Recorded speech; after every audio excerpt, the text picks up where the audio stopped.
목없는 여살인마라는 영화는 김영한 감독이 각본을 맡았으며 곽은경, 김혜숙, 유명순 주연의 우리나라 공포영화 중 수작으로 꼽혔던 작품이었지만 이 영화 촬영 중 기묘한 일들이 일어났다고 한다.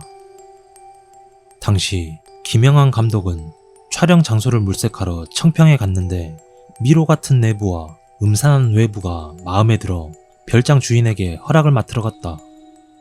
하지만 주인은 촬영을 극구 반대를 하여 섬뜩한 느낌을 받았지만 억지로 설득하여 결국 촬영을 강행하였다. 이때까지만 해도 그 누구도 별장에서 일어날 일들을 예상하지 못했다고 한다.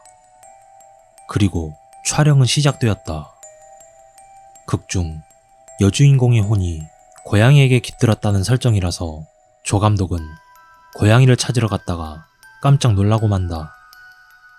촬영을 위해 구해온 200마리의 고양이들이 이유 없이 모두 떼죽음을 당하게 된다. 그 후 조 감독은 촬영용 고양이를 구하러 성남으로 향하던 중 그만 신혼부부를 차로 치어 남편은 그 자리에서 사망하고 부인은 중상을 당해 조 감독은 6개월간 실형에 처하게 된다. 그뿐만이 아니었다.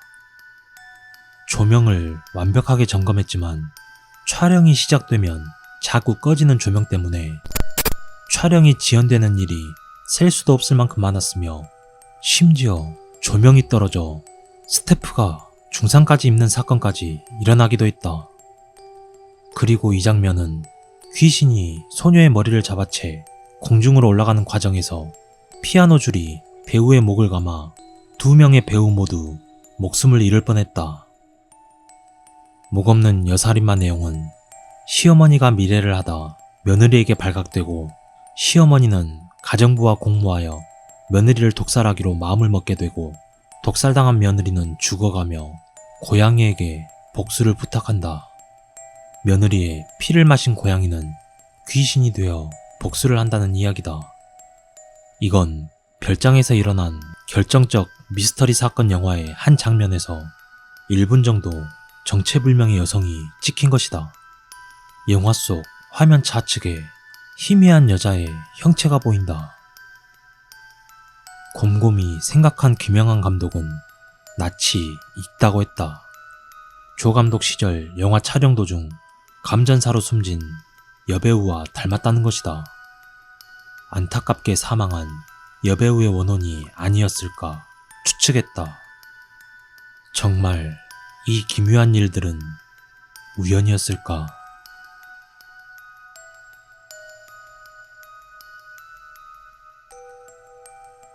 대략 20년 전 이야기로 내가 아는 형님이 대학생 시절에 친구랑 경험한 일이다. 그 당시 형님과 친구분들은 만취하여 가누지 못하는 몸으로 부산의 사직동을 지나 쇠미산을 지나는 산길을 넘어갔다. 장마철이라 그런지 갑자기 장대비 같은 엄청난 폭우가 하늘에서 쏟아져 내리기 시작했다. 처음은 3명이었지만 한 명은 중간에서 새고 남은 2명이서 폭우를 피해 산길을 무작정 달렸다.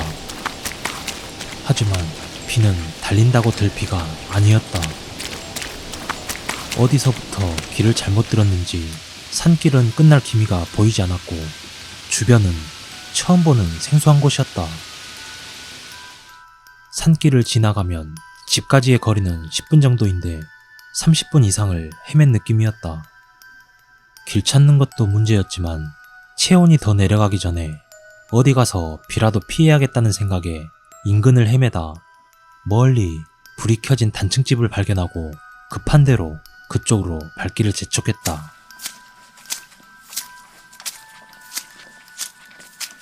그런데 첫 느낌부터 상당히 섬뜩했다. 낡은 슬레이브 집인데 녹슨 대문에는 가시덤불이 엉켜져 있었다. 도저히 사람이 사는 집이 아닌 것 같은데 이상하게도 집 안에는 희미한 불빛이 새어나왔다. 그렇게 마당을 지나 현관을 찾는데 현관문은 삐그덕대는 나무 문으로 유리는 깨진 데다 바람에 삐걱대며 움직였다. 우여곡절 끝에 안으로 들어가 보니 인기척은 없었고 오래된 낡은 가시 있는 백열등이 홀로 켜져 있었다. 그런데 집안에는 벽이고 문이고 전부 피로 칠갑되어 있었고 바닥에는 관뚜껑 같은 판자가 피범벅이 되어 있었다. 그리고 그 순간 정적이 흐른 가운데 갑자기 소근소근대는 여자의 말소리가 안방에서 들려왔다. 형님과 친구분은 비를 피하기 위해 주인을 한참 동안 불렀지만 아무런 대답 없이 소근거리는 말소리만 들려오자 친구가 화가 나서 방문을 열어봤지만 아무도 없었다. 하지만 예전에 누군가 살았는지 벽에 옷과 가재도구가 그대로 있었고 먼지가 뽀얀 것이 사람이 사는 집은 아니었다.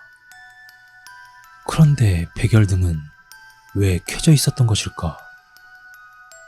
그때 갑자기 다른 방에서 여자가 고문당하는 비명소리가 방 가득 울려 퍼졌다.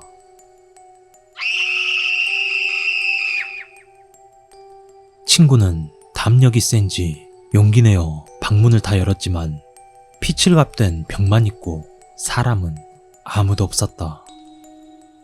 다 죽여버릴 거야! 앙칼지게 외치는 여자의 목소리가 들려온 순간 백열등이 갑자기 나가버렸다.